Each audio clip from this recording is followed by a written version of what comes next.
ini kan eh, belum dapat rumus-rumusnya, yang mana yang memudahkan begitu untuk mempercepat mengetahui kalau kalimat itu misalnya ada apa namanya istilahnya eh, amilnya.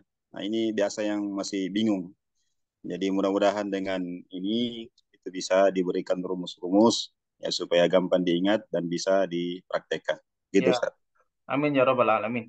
Jadi kalau rumus-rumusnya itu mungkin banyak kita bahas, lebih banyak kita bahas ketika kita dalam Zoom seperti ini, tatap muka. Jadi kita biasa untuk mengungkapkan rumus-rumus yang insya Allah bisa membantu peserta untuk lebih cepat bisa membaca kitab.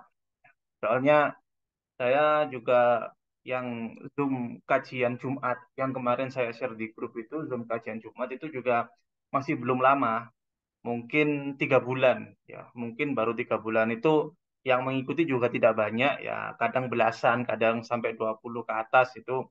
Kita menuntun terus kepada beliau-beliau yang ikut dalam kajian itu dan alhamdulillah di dalam beberapa eh, kemampuan beliau-beliau yang ikut di dalam Zoom itu secara rutin, secara istiqomah, nah itu ada peningkatan di dalam kemampuan membaca kitab beliau-beliau. Terima kasih Bapak Abdul Majid. Mungkin ada Bapak Ibu yang ingin untuk mengungkapkan hal lain.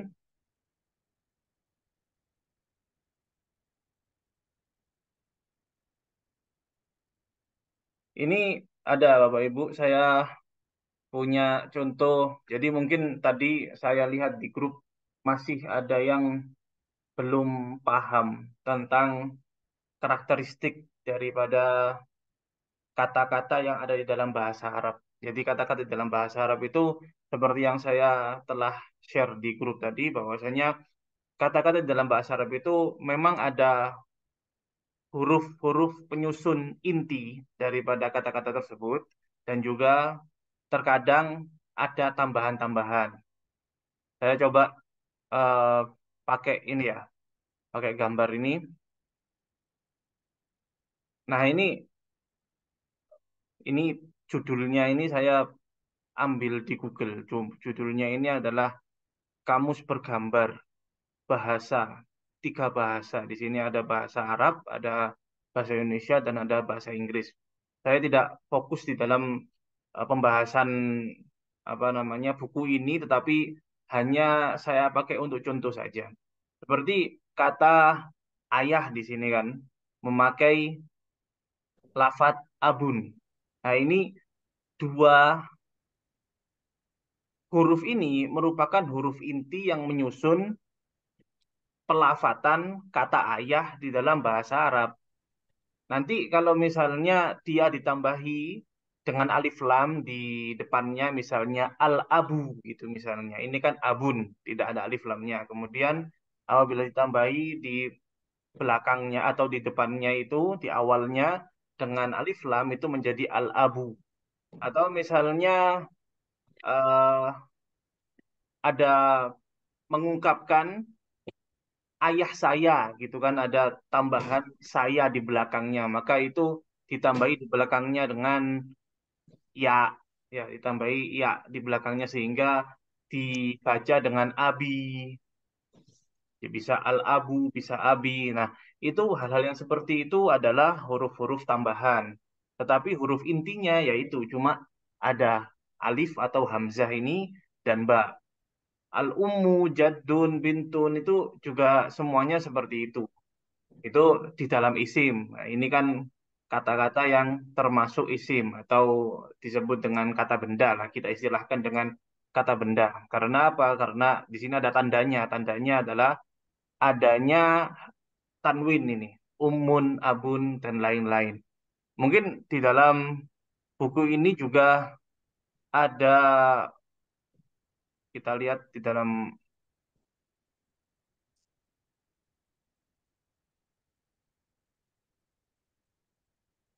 oh tidak ada. Semuanya sepertinya apa yang ada di dalam buku ini adalah isim-isim semua. Adapun fiilnya tidak disebutkan di sini. Ya, eh untuk bagi para pemula bahasa Arab memang sangat-sangat dianjurkan mereka memiliki namanya kitab atau buku mufrodat. Mufrodat itu adalah kosakata. Ya, mufrodat itu adalah bahasa Arab, artinya adalah kosakata. Jadi perbendaharaan kosakata ketika kita mempelajari suatu bahasa itu kan menjadi suatu yang urgent ya, suatu yang penting.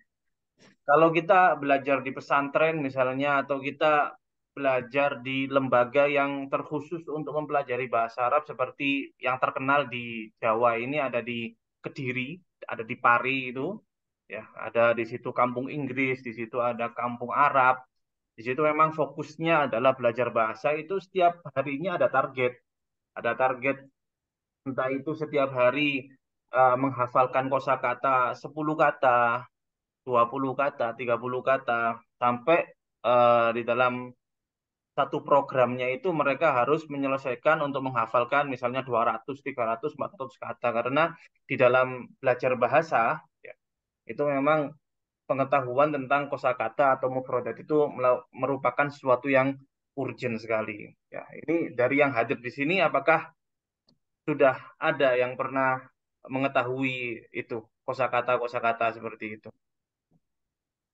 Atau mungkin kalau misalnya ada yang di sini membutuhkan buku ini, bisa saya kirimkan nanti supaya tahu di sini kan ada sya'run rambut, roksun kepala. Nah, ini nanti satu persatu dihafalkan, nanti jadinya kan banyak.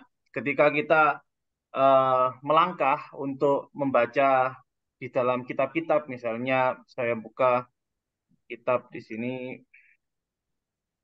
Nah, itu kalau kita sudah mengetahui satu persatu daripada mufrodatnya, maka kita bisa dengan gampang, ya, bisa dengan gampang untuk mengetahui, oh ini kedudukannya apa di dalam kalimat, ya kedudukannya apa di dalam kalimat. Lalu kalau kedudukannya seperti ini, maka i'rabnya apa? Nah itu asalnya adalah dari situ. Asalnya adalah dari pemahaman kita ketika kita membaca, ya, ketika kita membaca, kita pahami apa kedudukannya. Kedudukan itu misalnya, oh ini adalah subjek, ya ini adalah objek, ya ini adalah predikat. Itu kalau di dalam bahasa Indonesia. Tapi kalau di dalam bahasa Arab kan ini adalah fiil. Kemudian fiil itu adalah kata kerja.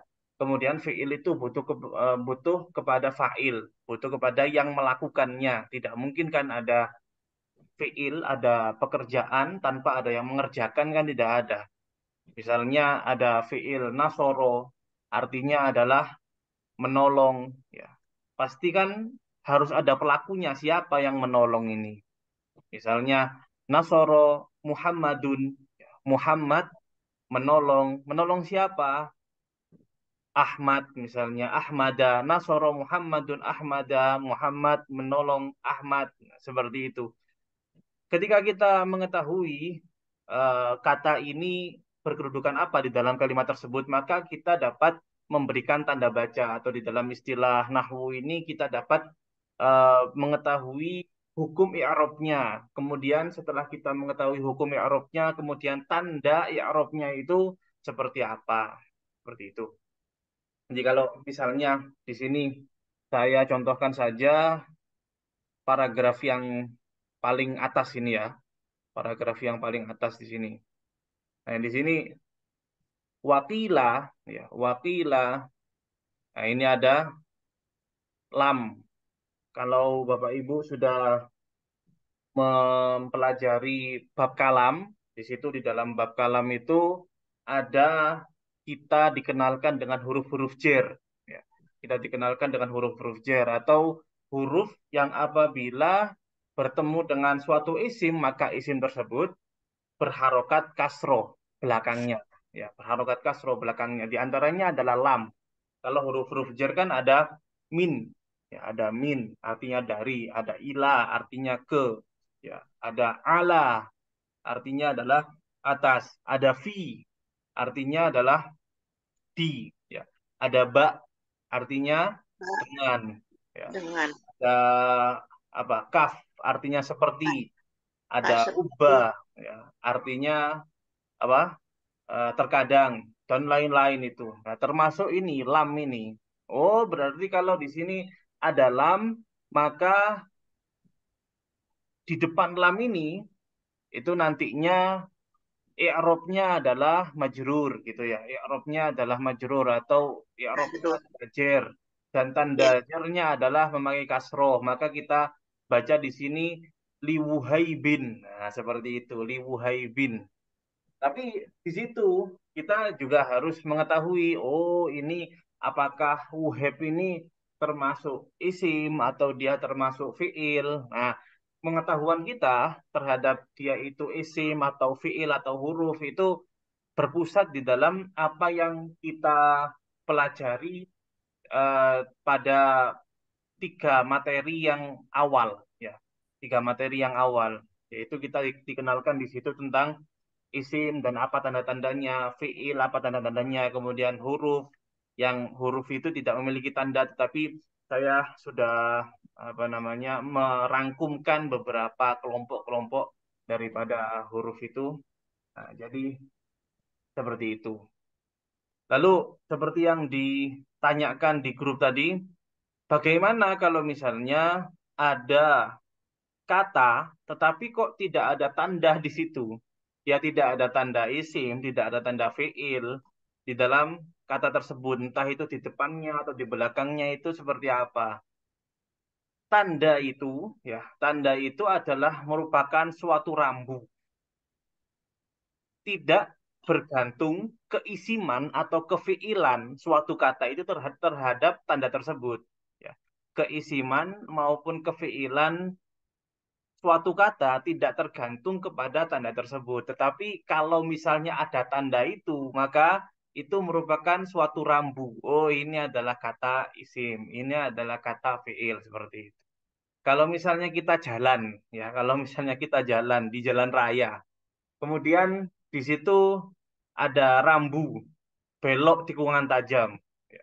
Maka kita dapat berhati-hati di situ bahwasanya di depan itu ada belokan tikungan tajam. Kalau misalnya tidak ada rambu-rambu di situ yang menunjukkan belokan tikungan tajam, ya tetap kita eh, apa namanya berbelok di situ. Tidak mungkin kita terus terobos saja, kita akan masuk ke jurang, kan seperti itu. Jadi tanda-tanda di situ adalah suatu rambu dan bukan patokan, ya bukan patokan yang menentukan kata ini adalah isim, fiil, atau huruf. Jadi apa gunanya tanda itu? Untuk memudahkan ya bagi pemula, untuk memudahkan bagi pemula untuk mengenali mana itu kata yang tergolong isim, mana kata yang tergolong fiil, mana kata yang tergolong huruf. Ya, seperti itu. Hanya sebuah rambu-rambu saja. Nanti setelah seseorang itu kan untuk pemula ya, tanda-tanda itu kan hanya untuk pemula saja. Nanti ketika dengan berjalannya waktu, dengan banyaknya mufradat yang diketahui oleh si pelajar ini, kemudian dia sudah mengetahui aspek-aspek lain di dalam ilmu bahasa Arab, maka dia dapat membedakan sendiri di dalam bacaan itu mana isimnya, mana fiilnya, dan mana hurufnya. Seperti itu. Itu adalah penjelasan saya. Sementara apabila ada Bapak Ibu yang ingin bertanya, kami persilahkan. Ted, saya mau tanya. Tadi katanya ada buku yang kita beli. Apakah itu buku itu untuk membahasan kita belajar? Misalnya di halaman sekian, Ustadz terangkan ini begini, begitu Ustadz. Buku yang dikirimkan itu sesuai dengan apa materi yang dibahas, yang setiap hari video di-share itu kan setiap hari kita membahasnya dan itu sudah terangkum juga di dalam buku tersebut. Kalau tidak salah, bukunya itu apa? Metode memudahkan baca kitab atau seperti apa? Eh, jadi seperti ini Bapak Ibu ya. Jadi di sini posisi saya adalah pengajar ya. Posisi saya adalah pengajar. yang memiliki atau owner daripada Akademi Al-Mawahib ini adalah teman saya yang Oh. menjadi owner daripada Akademi Al-Mawahib ini adalah teman saya. Jadi untuk administrasi buku dan lain-lain itu kembalinya kepada teman saya itu, sedangkan saya sendiri ya saya mengajar di sini mengajar sesuai dengan kapasitas saya, apa yang saya ketahui dan tidak akan jauh beda apa yang saya terangkan dengan apa yang ada di dalam buku tersebut. Nah, yang saya tanyakan misalnya hari ini kita membahas halaman sekian. Jadi Oh itu iya, buku dipakai terus. Maksud iya, saya itu. iya, Jadi pembahasan untuk hari ini, buku ini kita mengenai pelajaran di situ, jar majrur, terus isim, fiil, fiil mudorek, fiil arms, itu kan di situ. Nah, jadi di dalam buku itu kita tiap hari melihat buku itu yang apa Ustadz bicarakan. Begitu, oh iya, saya kira. Saya iya, iya, kira gitu ya Ustadz ya. Minta maaf ya Ustadz ya. iya. Nanti Ustadz. nanti apa namanya? Saya minta kepada beliau satu cetakan ya satu cetakan yang sama dengan cetakan yang disebarkan kepada Bapak Ibu. Kemudian setiap hari setiap saya mengirimkan materi maka saya akan tulis di situ bisa dilihat materi ini di dalam buku halaman sekian seperti itu Bapak Ibu ya. Iya, iya Ustadz. Ya, Maksud saya, jadi kita tiap hari ada tuntunan di buku ini, jadi kita bisa sambil lihat, sambil menghafal itu di dalam buku itu. Jadi kita ada pedoman begitu, Ustadz. ya. Ya, Quran Ustadz. Terima kasih Ibu atas usulannya sangat-sangat membantu sekali kepada kami. Monggo, bila ada Bapak Ibu yang lain ingin untuk mengungkapkan atau ingin untuk bertanya sesuatu.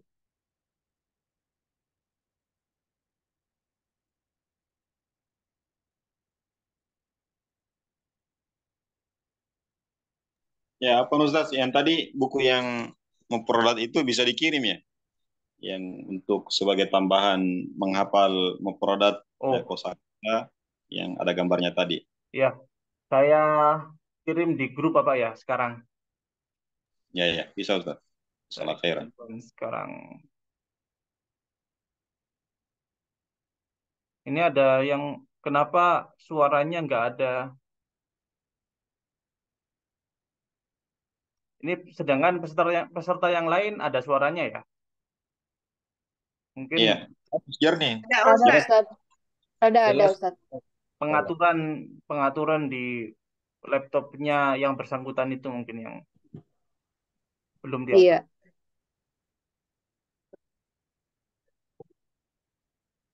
Kalau misalnya terjadi ada apa namanya tidak bisa bersuara, sepertinya ketika kita membuka Zoom kemudian akan muncul di situ mau pakai mic dari laptop atau handphone atau seperti itu kan kemudian kita tekan OK dan akan masuk sendiri suaranya seperti itu. Sudah Afwan saya Ustadz bertanya sedikit. ya silahkan. Ya Ustadz, ini kan pembelajaran kita selama 2 bulan ini Ustadz. Kira-kira kalau kita fokus belajar ini, apa yang disampaikan materi-materinya kita pahami, betul-betul belajar, itu dalam 2 bulan itu sudah bisa membaca kitab itu Ustadz. Atau mungkin nanti ada pembelajaran selanjutnya untuk tahap selanjutnya Ustadz, gimana Ustadz? Iya, Bapak. Jadi di dalam kitab ini, terutama di dalam kitab Al-Jurumiyah ini, dimanapun, mau itu di pondok pesantren atau mau belajar di madrasah atau dimanapun, ini adalah kitab dasar di dalam ilmu nahwu. Ya. Sangat-sangat dasar sekali. Hanya kita mengetahui apa namanya istilah-istilah di dalam ilmu nahwu, kemudian bagaimana penerapannya ketika kita membaca kitab itu adalah dengan cara praktek. Ya, praktek kita belajar bersama, praktek di situ. Dan kita di dalam Akademi Al-Mawahib ini kita memiliki program praktek setiap Jumat malam. Setiap Jumat malam kita membaca ini kitab Risalatul Mudzakarah ini yang saya tampilkan sekarang ini adalah kitab Risalatul Mudzakarah yang biasa kami baca, ya kami baca ketika Jumat malam itu. Sekarang sudah sampai di halaman 24, tepatnya halaman ini. Ini adalah yang biasa kami baca. Kemudian ini kitab kedua yang kami baca di dalam pertemuan Jumat. Ya, sesi pertama itu kita membaca di dalam I'rab Hadis Arba'in. Ya, I'rab Hadis Arba'in. Kita menambah di situ pengetahuan tentang apa istilahnya ilmu i'rab atau ilmu nahwu dalam secara umum seperti itu. Jadi program lanjutannya adalah dengan mengikuti program setiap Jumat malam itu, dan tidak perlu untuk menunggu sampai lulus dulu semua pelajaran atau 2 bulan ini semuanya dipelajari terlebih dahulu, tetapi boleh untuk ikut di dalam kelas tersebut meskipun masih sampai di materi 4 atau di materi 10 atau materi ke-15 itu boleh untuk masuk di situ. Apa gunanya? Kita apa yang telah kita pelajari nanti mungkin ada pembahasan atau mengarah kepada pembahasan apa yang kita pelajari itu menjadi satu wawasan baru bagi kita, semakin kita paham di dalam bagaimana kita harus membaca kitab-kitab yang seperti ini.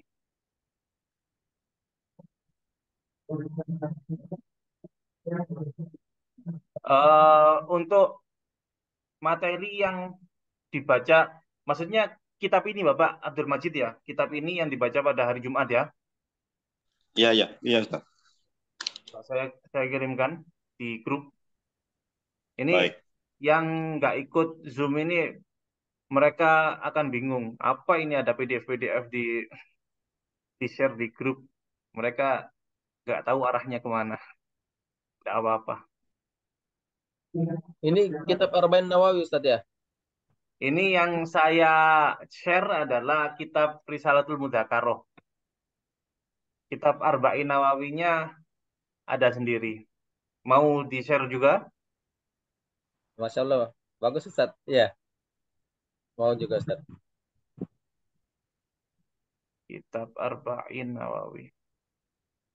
Kalau butuh apa? Kalau misalnya kami bisa untuk memenuhinya, maka kami akan memenuhinya. Kami tidak pelit kok akan itu. Ya Ustaz, mungkin nanti ke depannya kan tetap komunikasi terus Ustaz. Terutama Ya, mungkin kalau ada kitab-kitab yang kita baca mungkin yang agak asing, mungkin kan bisa komunikasi lagi bagaimana cara bacanya ini. ya, Terkadang kan memang butuh terus apa panduan apa artinya mungkin bimbingan. harus bimbing terus Ustaz. Ya. Bukan hanya di kelas ini saja, tetapi sudah ada beberapa kelas. Ini kan kelas 18 ya, mulai kelas 1 sampai kelas 17 itu terkadang juga masih ada dari beliau-beliau yang ikut di dalam kelas-kelas tersebut yang masih nyambung dengan kita. Terkadang apabila ada satu kitab yang mereka tidak yakin bagaimana untuk membacanya, mereka akan kirim ibarahnya atau kirim tulisannya, ungkapannya itu di grup, kemudian mereka akan mereka harokati, tetapi mereka masih ragu apakah harokat ini benar atau tidak, maka mereka mengirimkannya di dalam grup untuk bertanya kepada kami, Ustadz, apakah ini harokatnya sudah benar atau seperti apa. Nanti kami lihat apabila sudah benar ya kita bilang benar, apabila masih ada kekeliruan maka kita akan koreksi di situ. Jadi di dalam Akademi Al-Mawahib ini tidak terbatas waktu, ya tidak terbatas waktu, tapi memang untuk pembelajarannya apabila kita share materi setiap hari satu persatu itu 2 bulan akan habis sudah materinya, materi jurumiyah ini ya, karena materinya itu hanya 60 video. Ya, materinya itu hanya 60 video. Kalau kita kirim setiap hari kan berarti ya 2 bulan itu. Tetapi untuk kita belajar bersama di dalam grup itu tidak ada batasan waktu. Entah itu mau tanya pagi atau siang atau sore atau malam, itu kami bila kami sempat maka akan kami jawab seperti itu. Dan alhamdulillah pekerjaan sehari-hari kami juga eh, tidak apa ya, tidak menghalangi kami untuk terus aktif di dalam sosial media. Mungkin kalau memang sangat-sangat sibuk sekali maka dapat depending ya, depending mungkin seperti tadi ada yang bertanya di grup mulai jam berapa sebelum zuhur, kami baru sempatnya itu membalas setelah zuhur karena kesibukan dan lain-lain. Tetapi selama kami bisa untuk menjawab maka insya Allah akan kami jawab.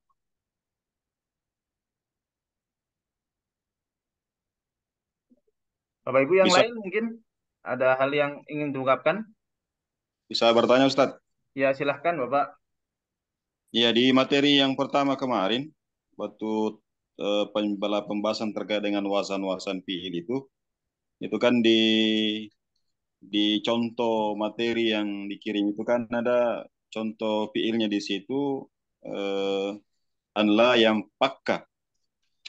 Nah, di situ saya lihat di tabel isim yang dikirimkan, kalau di pembahasannya kan dari wasan in fa'ala, yang fa'ilu, yang pakka, gitu ya.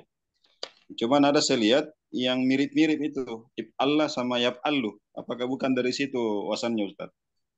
Nah, Bagaimana cara mengetahui memasukkan eh, fiil ini ke dalam wasan yang ada di tabel gitu, Ustaz? iya.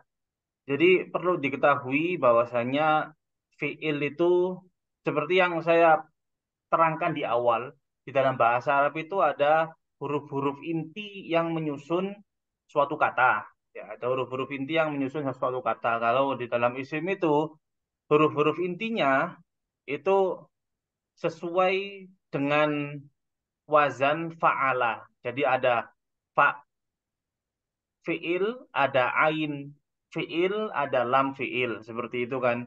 Kalau misalnya kita punya kata nasoro gitu ya, nasoro, nun, sod, dan ro. Maka di situ disebutkan nun itu menduduki posisi fa fiil. Sod menduduki posisi ain fiil.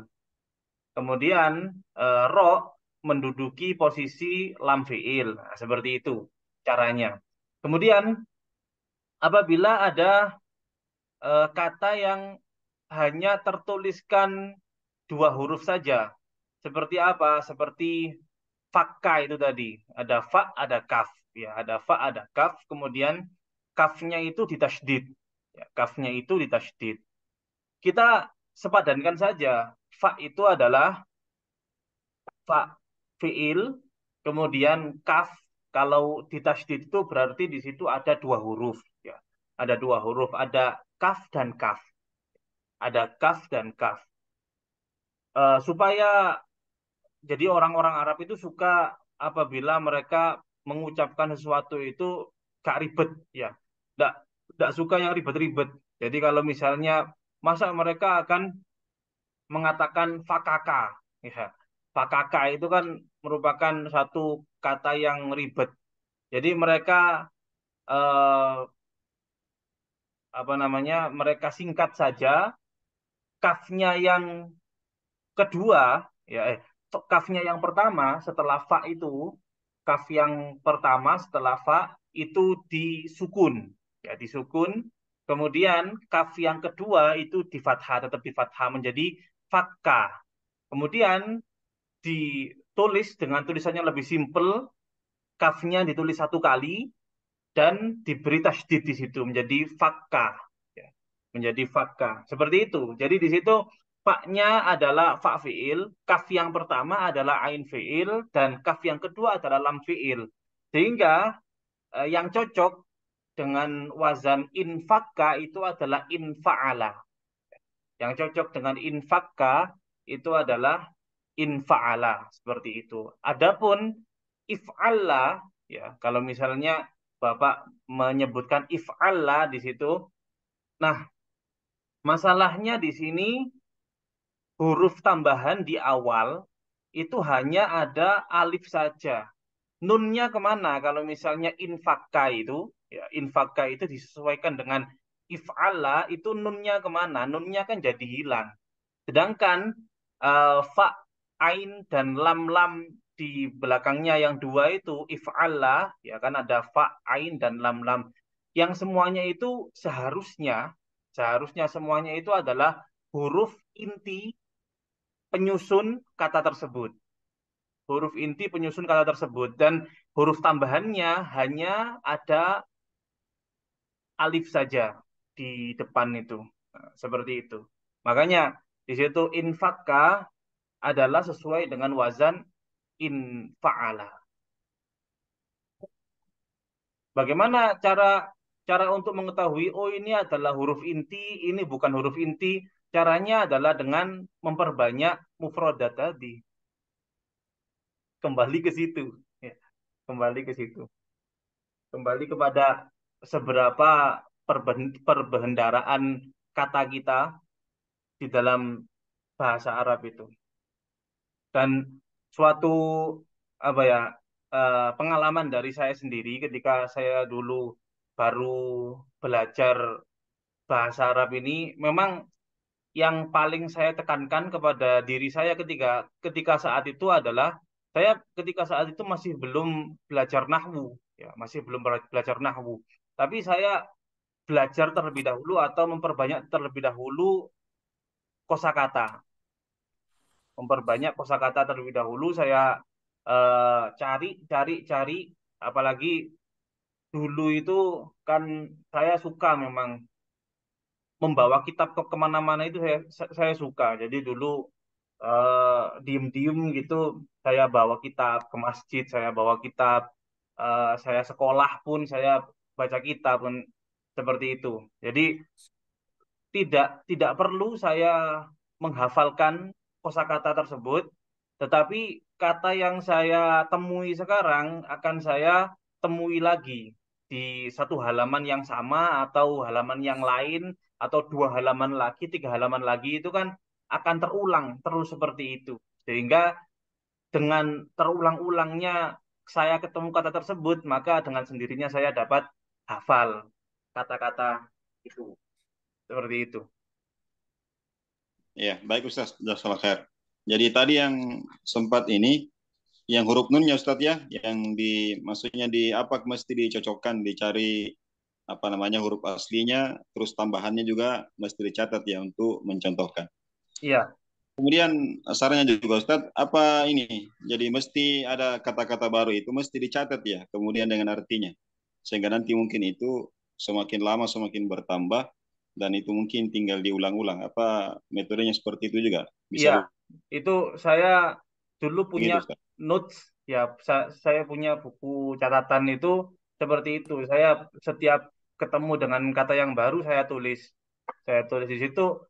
Kelebihannya apabila kita menulis sendiri itu dengan saya mengucapkan itu masuk di dalam memori saya, dengan saya mendengarkan ucapan saya itu juga masuk di dalam memori saya, dengan saya menulis itu malah lebih masuk lagi kepada memori saya. Jadi ada kelebihannya juga apabila kita mau untuk menulis sendiri mufrodat-mufrodat itu seperti itu. Ya, baik Ustaz. Salah khair. Terima Eh, kasih. lalu ada lagi Bapak, kalau mau lebih bermanfaat, ya lebih bermanfaat, kita cari referensi lafaz-lafaz hadis, kemudian kita hafalkan hadisnya. Dengan kita menghafalkan hadisnya kita tahu juga maknanya, sehingga di situ dapat menambah kosakata kita. Jangan yang apa namanya, yang hadis panjang-panjang, jangan. Hadisnya pendek-pendek saja, seperti itu. Ini ada di kolom chat ini Bapak atau Ibu, Bapak sepertinya, Bapak Supian Muhammad ini, buat bisa menguasai materi lebih efektif menghafal jurumnya atau banyak-banyak praktek. Kalau anak-anak di pondok dihafal, apa ini? Saya Ustaz. Apakah kita tidak perlu menghafal. Menghafal itu perlu dan praktek itu perlu. Ya, menghafal itu perlu dan praktek itu perlu. Eh, dengan praktek, ya dengan praktek kembali lagi seperti metode di dalam menghafalkan mufradat tadi, dengan praktek kita dapat lebih mengenal, ya, dapat lebih mengenal, lebih masuk lagi di dalam memori kita, kita mengenal. Jadi eh, sebetulnya di dalam membaca kitab itu, kalau orang Jawa itu ada namanya titen, ya titen, apa titen itu? Di sini ada yang dari Jawa, niteni, apa? Itu apa Ustadz Kaniten itu perjelas ya kayak gitu ya. Niteni itu gimana Ibu ya? Niteni itu adalah seperti seperti kalau ini contohnya kembali lagi jalan kita jalan di jalan raya, kita sudah pernah melewati jalan tersebut, ya. Oh, Kemudian kita tahu di jalan itu, oh di sebelah kiri jalan ini ada lubang, oh di sebelah sana itu oh, 200 meter lagi ada polisi tidur dan iya lain-lain. iya iya. Seperti itu kan. Mengingat ya, Ya, mengingat ya, ya lebih ingat ke ya. situ sih. Ke situ kita dapat ingat itu maksudnya apa? Dari susunan kata yang seperti ini, oh Ya. biasanya kalau susunan kata seperti ini adalah fiilnya, kemudian fa'ilnya, ini mubtada'nya, ini khobarnya, ini adalah hal, ini adalah tamyiz dan lain-lain seperti itu. Itu adalah merupakan suatu yang penting juga di dalam, daripada kita sudah tahu teorinya tetapi kita tidak mengetahui prakteknya, kan juga merupakan sesuatu yang kurang efektif ya. Jadi kita menghafal, di dalam kita menghafal itu pasti ada lupanya. Lupanya itu ditambal dengan apa? Dengan praktek. Ya, lupanya itu ditambal dengan praktek. Eh, Silakan, siapa ini? Eh, Bapak Muhammad Iqbal, Lukmanul Ustad, Hakim. Ustad, ada suaranya Ustad, Ada. ada. Ustad seperti ini. Saya itu ada teman Ustad yang beliau sedang belajar sekarang di UIM Ustad, di Universitas Islam Madinah Ustad. Ya. Di sana beliau itu, anak kurang tahu jurusannya apa. Cuman faktanya gitu Ustad, ternyata orang-orang Arab sendiri itu untuk berbicara itu justru belajar nahwu sorofnya malah ke orang Indonesia ya Ustaz ternyata. Ternyata hanya untuk sekedar pandai berbicara ngomong itu tidak memakai kaidah-kaidah mungkin seperti itu ya Ustaz ya. Karena kan mungkin di bahasa Arab sendiri kan ada ta'bir-ta'bir, ungkapan-ungkapan mungkin itu yang dipakai ya Ustaz ya. Bentar Bapak ya. Saya Gimana minum dulu. menurut Ustaz itu? Nah Ustaz, tafadhal. Iya, memang sangat-sangat berbeda antara bahasa-bahasa dari orang-orang Arab pada zaman dahulu dengan bahasa-bahasa sekarang. Kalau dulu orang-orang orang-orang Arab zaman dahulu itu ketika mereka bercakap, mereka tidak butuh kaedah, malah perkataan mereka itu yang dikaedahkan menjadi ilmu nahwu, menjadi ilmu sorof, menjadi ilmu-ilmu yang lain. Jadi perkataan mereka itu yang dikaedahkan. Orang-orang Arab zaman sekarang itu Di luar malah kuliah, di luar kuliah. mereka yang belajar kaedah tersebut. Ya, itu merupakan satu kemunduran yang sangat-sangat aneh. Bahkan ada fakta yang lebih menarik lagi. Hmm. Malah mereka itu tidak mengetahui perbedaan beberapa huruf. Ya, tidak Hmm. mengetahui perbedaan beberapa huruf. Ada yang mereka menulis dot itu dengan dot, ya. Ada yang sebaliknya. Ada yang mereka menulis dot itu dengan zai. Jadi zolim gitu tidak ditulis dengan dot, ditulis dengan zai, zalim gitu. Seperti itu. Ada yang seperti itu. Dan Oh, mereka gitu. adalah pelajar-pelajar di sekolah. Mereka adalah pelajar-pelajar di sekolah. Mereka umur-umuran SMP, SMA di sana itu ya seperti itu. Bahkan kalau saya boleh bilang, tulisan Arabnya orang-orang Indonesia ini lebih baik daripada tulisan Arab mereka. Tulisan ya, tulisan Masya Arab. Allah. Ya, tahu Ustaz. Seperti Baik, baik. itu. Ya mungkin Hmm. mungkin karena apa namanya sudah seperti bahasa Indonesia sendiri kan, sekarang bahasa Indonesia sendiri itu kan sudah banyak bercampur, kadang bercampur dengan bahasa Inggris, ada yang istilah pakai istilah, ada yang seperti duit itu kan bukan bahasa Indonesia, itu asalnya adalah dari bahasa apa itu, Portugis apa Belanda gitu, kemudian diserap di dalam bahasa Indonesia dan masih banyak lagi. Jadi memang bahasa itu setiap semakin berkembang zaman, semakin bercampur antar bangsa-bangsa, maka akan semakin rusak. Ya, jadi Hmm.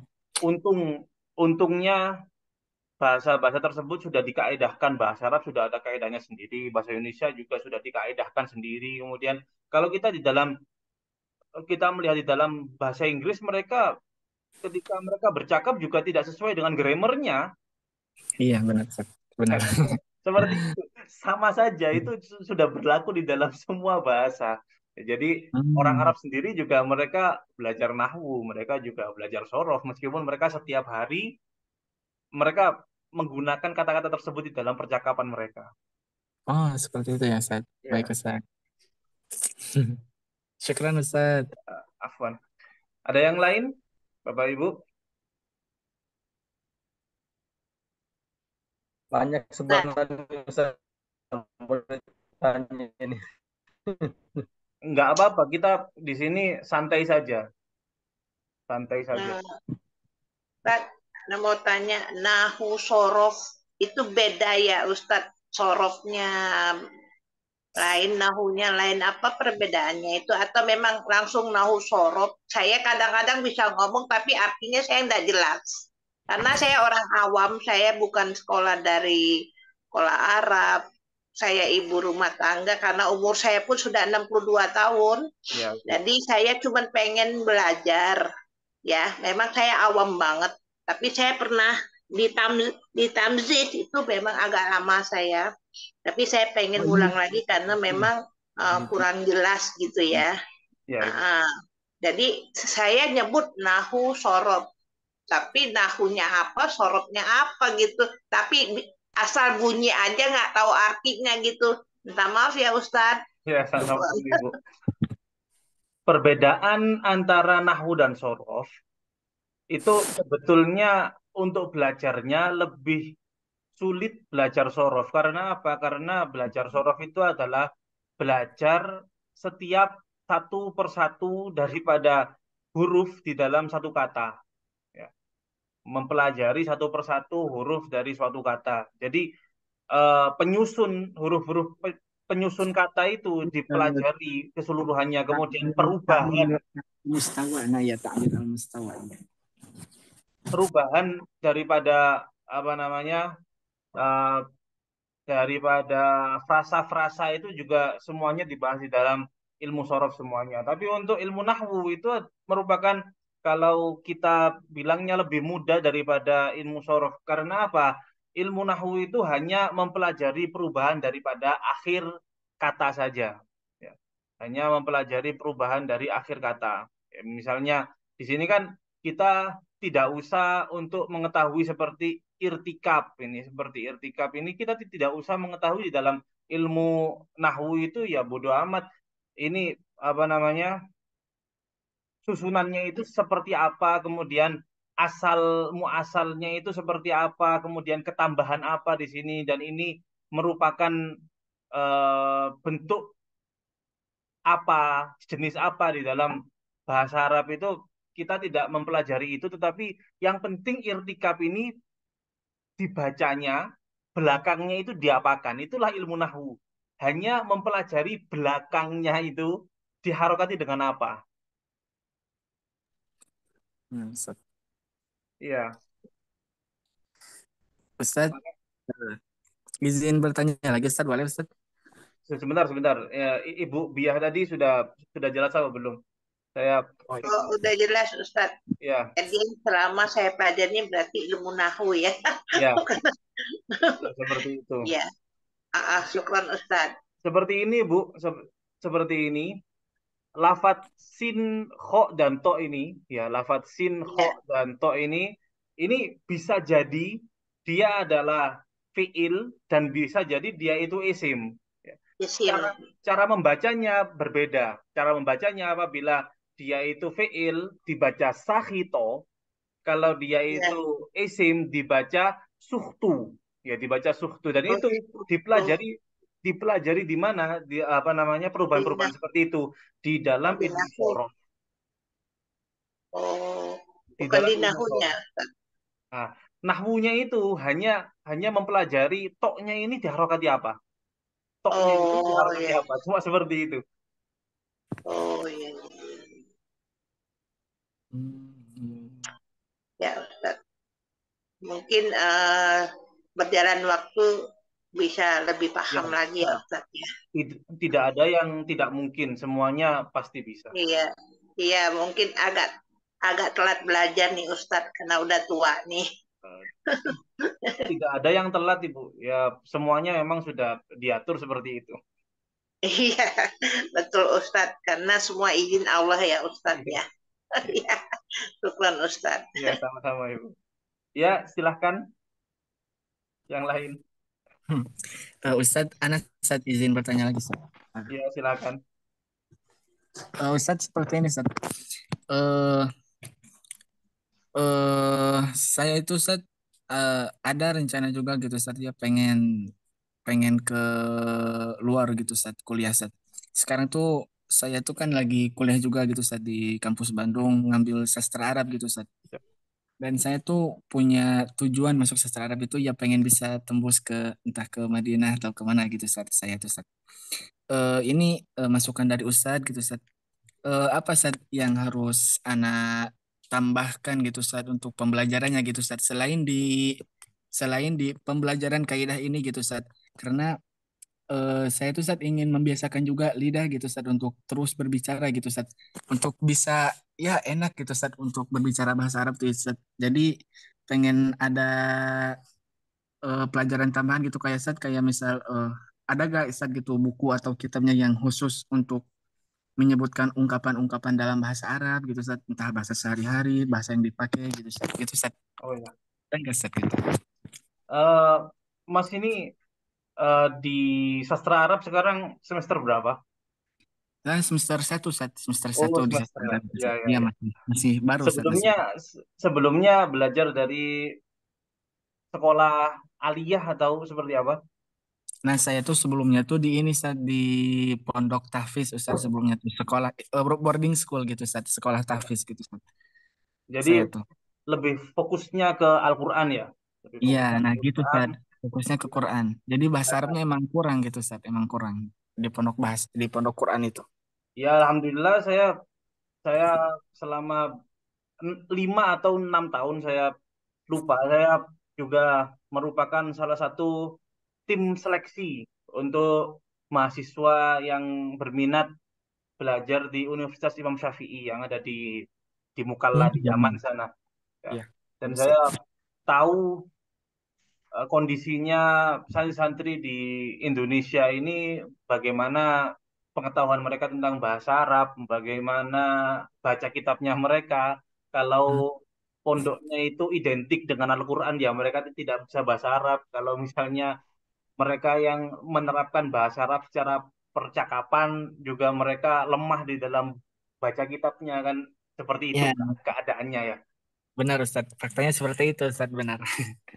Jadi Bapak Ibu perlu tahu. Jadi meskipun meskipun apa namanya, eh, anak atau seseorang itu mondok, dia tidak akan bisa menguasai semua ilmu. Ya.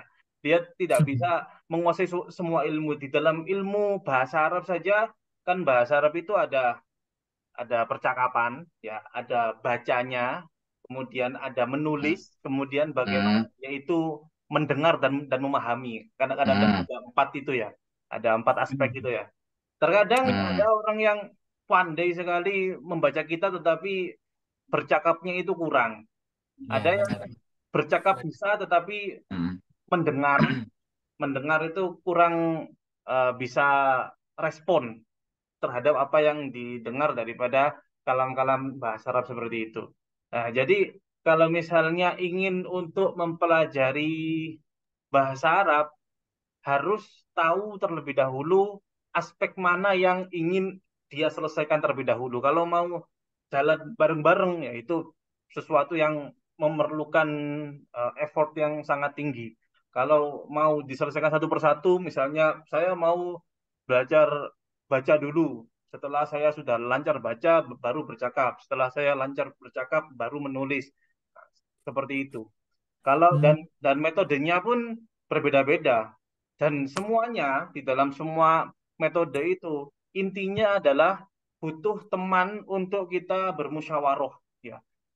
Butuh teman untuk kita bermusyawarah. Kalau kita ingin untuk pandai membaca kitab, ya kita ikut musyawarah-musyawarah di dalam membaca kitab. Kalau kita ingin pandai untuk bercakap, maka kita cari teman yang bisa kita ajak bercakap berbahasa Arab setiap hari.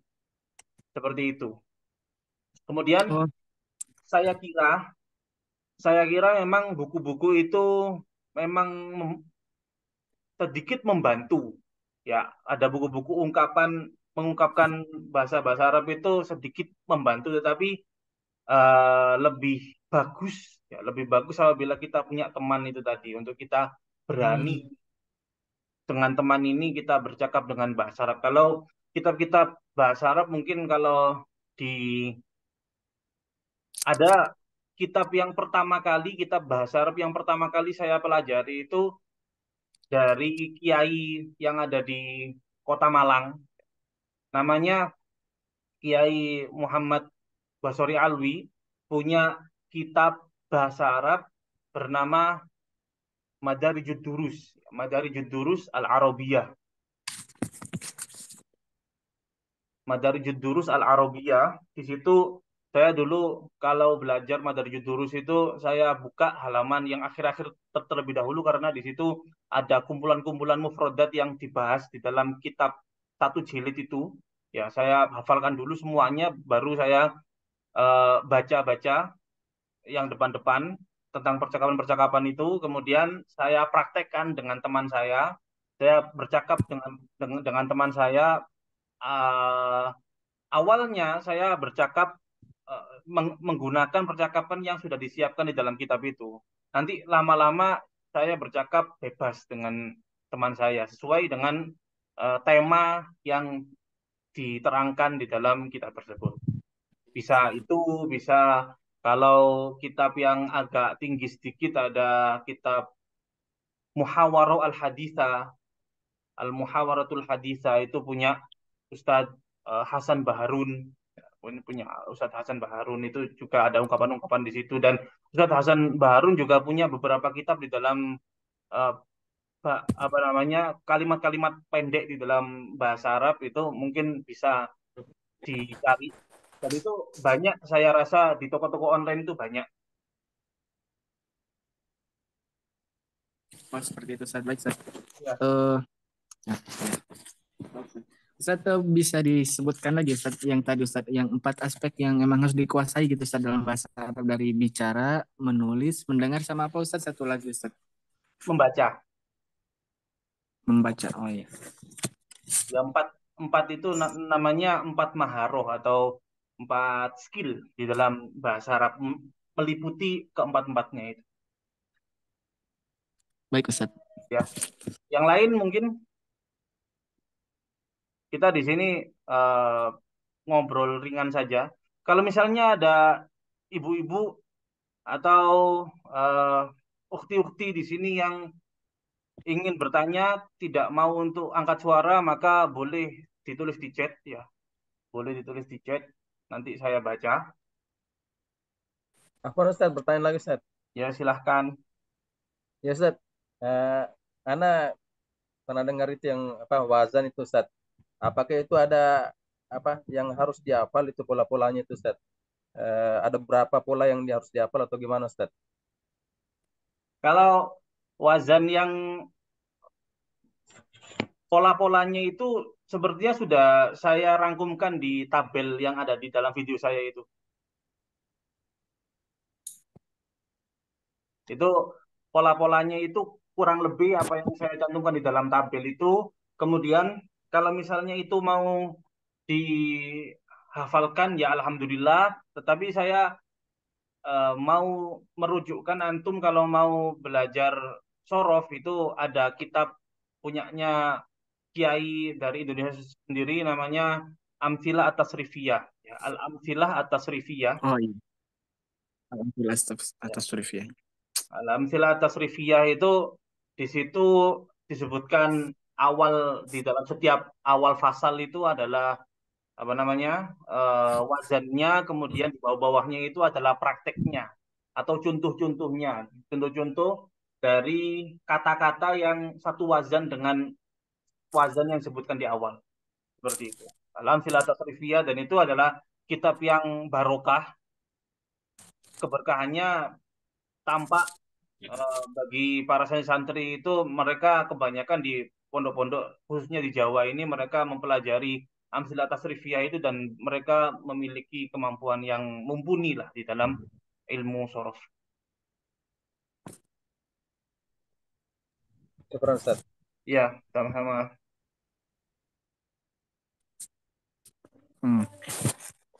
Ustadz, apa Ustadz? Ya, silahkan. Tapi Ustadz, seperti ini Ustadz. Di saya itu di pondok dulu itu emang untuk berbicara dalam bahasa Arab itu belajar sedikit-sedikit gitu tapi kita tuh hanya diwajibkan untuk berbicara gitu jadi seminggu itu hanya hari Ahad gitu yang libur bahasa itu. Nah, jadi hanya untuk sekedar ungkapan-ungkapan berbicara itu mungkin bisa gitu tapi dari kaidah emang nol banget lah gitu, bisa dibilang nol banget. Nah, berhubung sekarang dunianya udah beda gitu saja, sekarang dunianya kan di kuliahan gitu bercampur, bahasa sudah pasti bercampur, dan pembelajaran di kuliahan juga kan terbilang masih sangat terbatas juga gitu Ustaz. Nah, dan itu terasa banget itu berpengaruh banget gitu dari kebahasaan tuh yang memang jadi sedikit kurang, jadi sedikit lupa-lupa gitu. Nah, saya tuh pengen belajar otodidak juga gitu di samping itu tuh, terutama terkait untuk ungkapan-ungkapan gitu Ada tidak dari Ustadz rujukan buku atau kitab yang memang khusus menghimpun terkait ungkapan-ungkapan sehari-hari bahasa Arab gitu Ada tidak Ustadz? Itu tadi saya merujukkan kepada kitab-kitabnya Ustadz Hasan Baharun. Untuk Saya nama kitabnya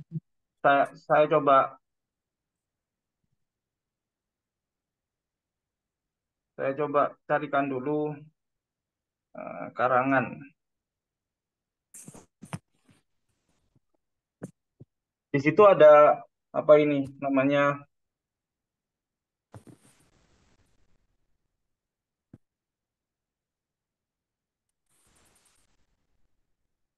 Ada kitab namanya Kalimat. Kalimat ini ada dua macam kitab. Ada warna biru, ada warna hijau. Yang warna biru itu namanya Al-Asma Al-Yaumiyah, ya, isim-isim harian, dan Al-Af'al Al-Yaumiyah. Jadi kalau misalnya bisa dicek, nggak kelihatan seperti ini. oh Headnya. seperti itu Nah, Tahu? belum belum tahu yang itu. Sebentar ya, saya coba cari di sini. Baik Ustaz. Al-asma yu'mi al-af'al yu'mi. Sambil saya cari, silakan Bapak Ibu apabila ada pertanyaan yang lain.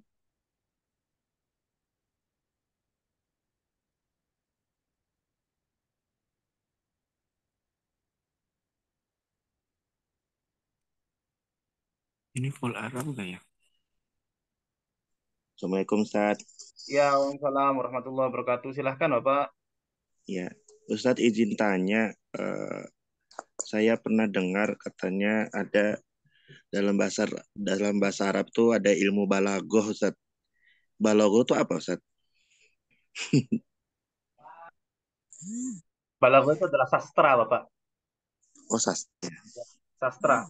Kalau di sekolahan, ya kalau di sekolahan itu kalau jurusannya itu adalah jurusan bahasa dan budaya itu biasanya kalau bahasa Indonesianya ada bahasa dan sastra Indonesia, ada bahasa dan sastra Inggris, ada bahasa dan sastra Arab seperti itu. Jadi sastra Arab itu ya itu balaghah itu. Nanti di situ ada kalimat hakiki, ada kalimat majaz, ya, ada Hmm, dan lain-lain, ya seperti itulah.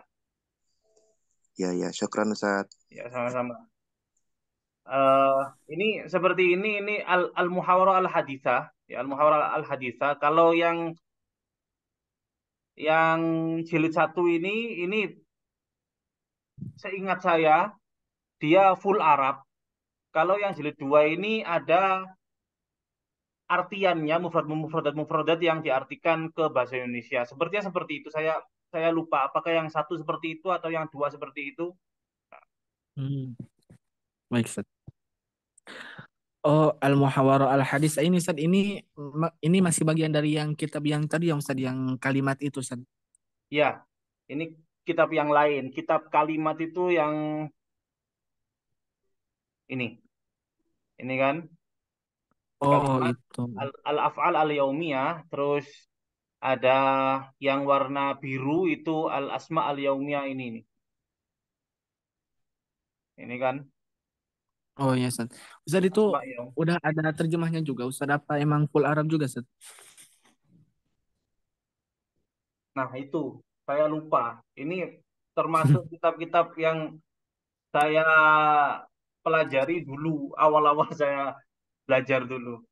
Ini juga Oh, beliau punya al-ibarat al-qasira. Al-ibarat al-qasira ini artinya adalah ungkapan-ungkapan pendek.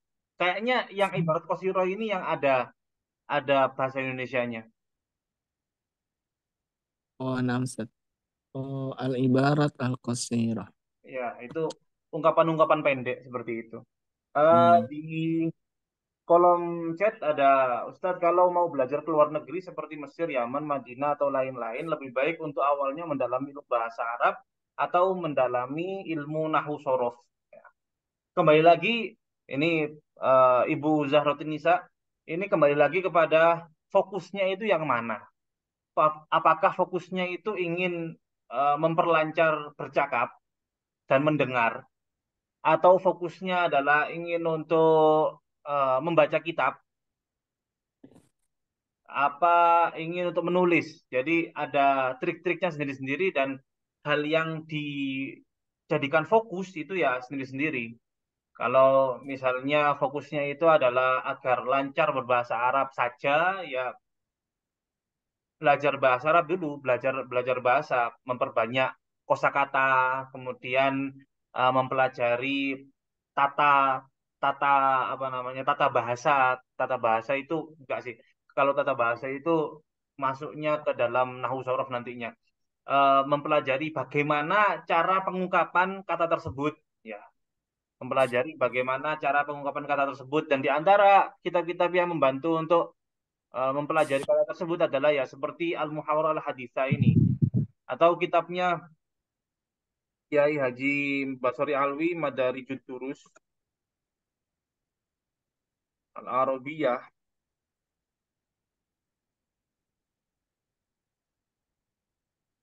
Nah, ini ada Madarijud Durus Al-Arabiyah, ini ada 4 jilid. Ada 4 jilid seperti ini. Jilid 1, 2, 3, 4. Nah, ini belajar ungkapan-ungkapan yang digunakan sehari-hari untuk percakapan. Ya, kemudian kalau pinginnya itu baca, ya belajar nahwu sorof, seperti itu. Tinggal fokusnya itu mau di mana dulu. Kalau mau dipelajari semuanya, itu perlu seseorang yang mempunyai kemauan kuat dan IQ yang tinggi. IQ yang tinggi benar. Dulu dulu saya itu ketika saya mau belajar bahasa Arab itu ditakut-takuti oleh seseorang. Dia bilang kalau saya dulu belajar ilmu nahwu itu, belajar jurumnya itu sampai pusing, sampai apa namanya rambut itu sampai rontok itu kata orangnya. Sampai rambut itu rontok. Ketika saya mulai belajar dan alhamdulillah diberikan kemudahan oleh Allah Subhanahu wa taala di dalam waktu mungkin 8 bulan itu 8 bulan tidak full. Mungkin 4 sampai 5 bulan saya belajar itu alhamdulillah sudah mulai praktek membaca di dalam 1 tahun. Ya di dalam 1 tahun saya setelah belajar nahwu itu sudah alhamdulillah sudah jalan baca kitabnya. Tapi tidak kemudian ahli di dalam membaca kitab, tapi sesuai apa namanya dengan berjalannya waktu nanti keahlian itu Ya. akan muncul. Hmm. Berarti Ustadz untuk dimulai dari jurumnya itu berarti itu emang udah cukup matang ya Ustadz untuk bisa mengenalkan ya eh, untuk bisa membedakan lah gitu ya dari cara pembacaan itu udah cukup gitu saja jurumnya juga udah mulai kerasa gitu perbedaannya Ustadz ya. Saya dulu saya dulu sebelum belajar ke luar negeri itu kitab nahwu yang saya baca hanya jurumiyah saja. Hanya ya, hanya Hmm. jurumiyah saja. Sampai saya Hmm. bisa keluar negeri, bisa sekolah di Yaman sana, itu hanya bekal kitab jurumiyah saja dan saya bisa dan saya rajin untuk praktek membaca kitab.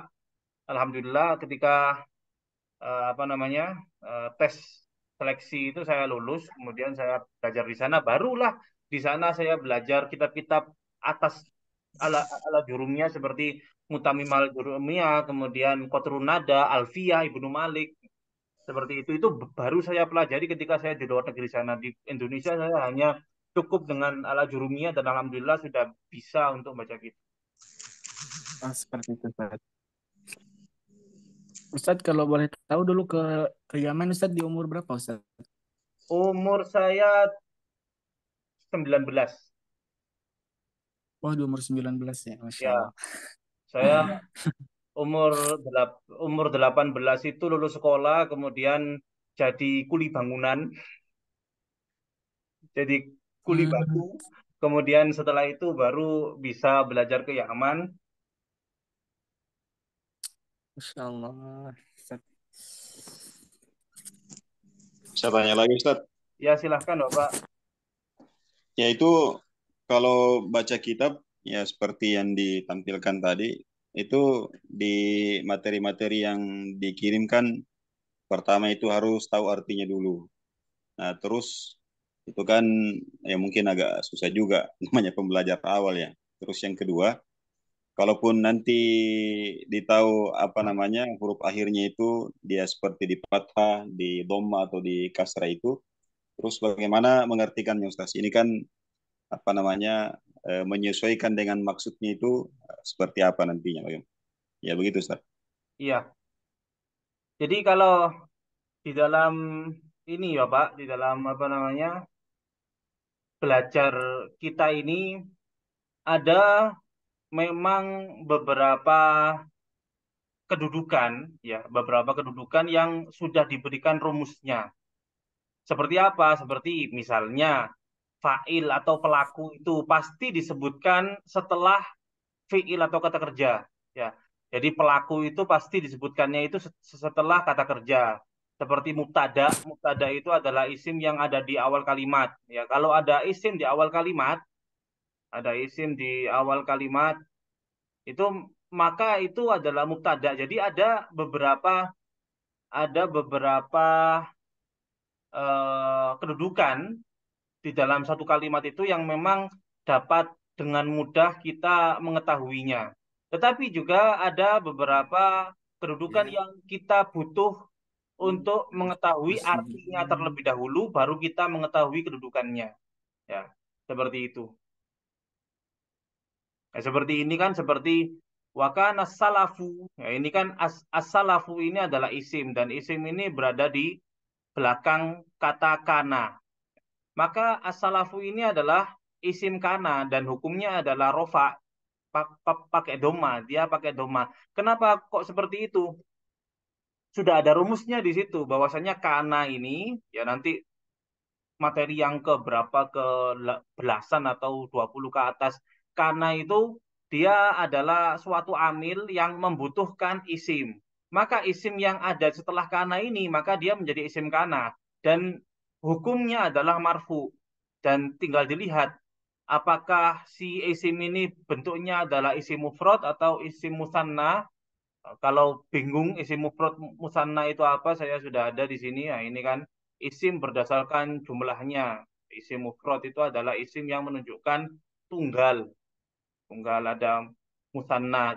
Kalau nanti dalam bentuk-bentuk seperti ini, di dalam bentuk isim mufrad, maka tanda rofaknya itu adalah dengan doma. Kalau misalnya di dalam isim musanna ini, maka tanda rofaknya adalah dengan alif nun dan lain-lain seperti itu. Jadi memang ya itu tadi tidak bisa kita tergesa-gesa di dalam belajar hal ini. Kita pelajari satu persatu sampai kita bisa memahaminya secara menyeluruh, dan itu butuh bertahun-tahun, tidak tidak cuma setahun, 2 tahun, 3 tahun, tapi kita butuh bertahun-tahun. Itu tadi eh, setiap orang bisa untuk bergerak. Tapi apakah dia itu konsisten di dalam pergerakannya atau tidak, itulah yang menentukan keberhasilan daripada seseorang. Ya, kalau misalnya ada namanya spontanitas, ya, semua orang itu bisa untuk melakukan spontanitas.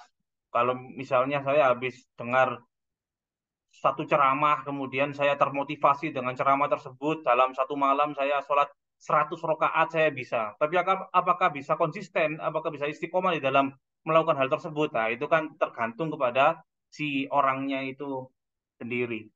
Semua orang bisa untuk bergerak, tapi konsistensi di dalam pergerakan itu adalah tergantung dari orang itu sendiri. Pergerakan di dalam mempelajari ilmu juga seperti itu. Semua orang bisa belajar, semua orang bisa ikut di dalam grup pembelajaran seperti ini, tetapi apakah dia mau untuk senantiasa istiqomah di dalam kajian-kajiannya, itu tergantung dari individunya masing-masing. Seperti itu, Bapak. Ya, baik. Syukran, Ustaz. Ya. Kita jam 8.51 ini kita akan akhiri pada pukul 9 malam. Bila masih ada yang ingin diungkapkan, ini sebetulnya ada tanya jawab, kemudian ada pembahasan uh, tanda-tanda i'rab ya. Karena ini uh, sudah saya siapkan materinya, tetapi bila tidak cukup waktunya ya tidak apa-apa. Tanda-tanda i'rab itu intinya seperti ini. Ya. Ada i'rab rofa, tanda-tandanya adalah seperti ini. Ada i'rab nasab, tanda-tandanya seperti ini. Nah, itu nanti penempatannya yang berbeda. Kapan rofa pakai doma itu di mana saja? Kapan rofa pakai alif itu di mana saja? Ya, kapan rofa pakai wawu itu di dalam kata yang seperti apa? Nah, itu ada tempatnya sendiri-sendiri, dan insya Allah akan kita pelajari ini, materi-materi seperti ini setiap share video pagi itu mungkin kita akan menghabiskan materi tanda-tanda i'rab ini 1 minggu, insya Allah. Jadi kita jalannya itu pelan-pelan pelan, tapi pasti. Yang penting kita jalan pelan itu, setiap materi yang kita pelajari itu bisa kita pahami dengan benar-benar. Intinya apa? Intinya apabila ada pertanyaan atau ada sesuatu yang kurang paham di dalam video yang ada itu, silahkan ditanyakan. Kami membuka peluang untuk bertanya, entah itu di dalam grup atau di luar grup, maksudnya lewat Japri, lewat jalur pribadi, itu terserah antum, enaknya seperti apa, nyamannya seperti apa. Seperti eh, hari pertama kemarin kan kita tanya jawab di dalam grup, kemudian ada beberapa orang yang kurang memahaminya sehingga mengganggu kenyamanan mereka. Kalau misalnya ditakutkan hal yang seperti itu, maka silahkan boleh japri kepada saya.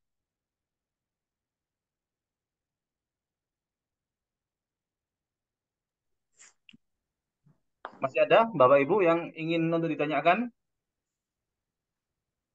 Ustadz, Ya. sepengalaman Ustadz waktu belajar Al-Jurumiyah sebelum berangkat ke Yaman itu dihafalkah Ustadz? Atau banyak praktek? Kedua-duanya, Bapak. Keduanya, Masya Allah. Kedua-duanya, ya. Kedua-duanya. Ya, jadi yang pertama memang memperhatikan guru menjelaskan, kemudian mencatat, dan dari catatan itu memang saya hafalkan. Kemudian setelah itu tidak cukup di situ, kemudian saya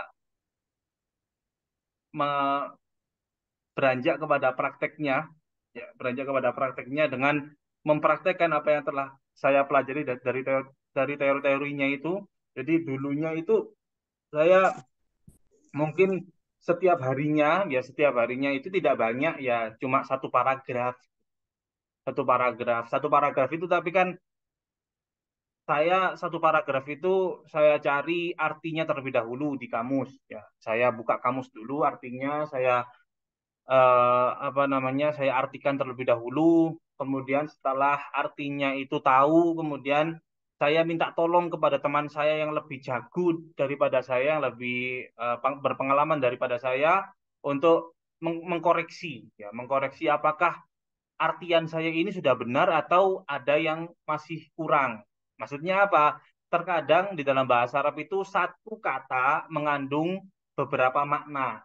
Ya, makna yang mana yang cocok dengan kalimat ini, nah itu kan perlu pengalaman di situ. Sehingga saya minta teman saya yang lebih berpengalaman untuk membimbing saya di dalam apakah artian ini betul apa enggak. Setelah itu saya coba dari artian yang sudah saya pahami itu, saya cari kedudukannya. Ya, ini adalah mubtada, ini adalah khobar, ini fiil, ini fa'ilnya, ini maf'ul bihnya, seperti itu. Kemudian setelah itu, saya eh, koreksikan lagi kepada teman saya, apakah bacaan yang saya baca ini sudah benar atau masih ada yang perlu direvisi lagi. Seperti itu. Dan itu saya lakukan setiap hari seperti itu.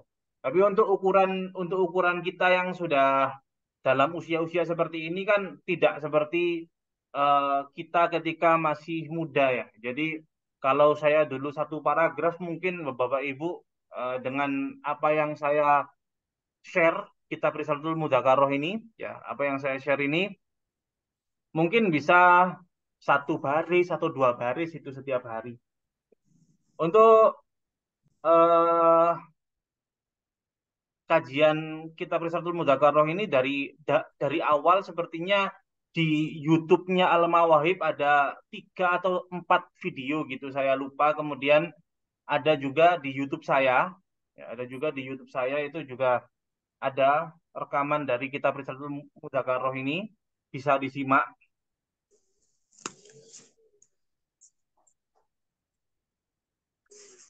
Nama channelnya apa Ustaz? Kalau nama channelnya Al-Mawahib, ya Al-Mawahib, ya Al-Mawahib, A-nya 2, di belakang W itu A-nya 2. Kalau channel saya, ya nama saya. Nah, Ustaz, syukran. Nanti saya coba cari linknya, kemudian saya kirim ke grup, ya. Terima kasih Bapak Ibu atas partisipasinya malam hari ini. Semoga apa yang kita obrolkan pada malam hari ini membawa manfaat di dalam kehidupan kita, dunia dan akhirat. Kita dijadikan orang-orang yang bahagia dunia, bahagia akhirat, selamat dunia, selamat akhirat. Dengan bekal ilmu kita terus untuk menggapai ridho Allah Subhanahu wa taala, menggapai syafaat Rasulullah SAW, dan semoga keberkahan daripada belajar kita ini akan menyalur juga kepada anak-anak keturunan kita, sehingga mereka menjadi anak yang soleh-soleha, menjadi Amin. anak yang penuh keberkahan di dunia, dan bisa mengangkat derajat orang tuanya di akhirat. Ala hadhihi wa kulli amin niyatin solihah jami'a li khairid dunya wa na'imil akhirah. Al-Fatihah. Amin. Amin. Ini balik yang ini. Ya, kenapa?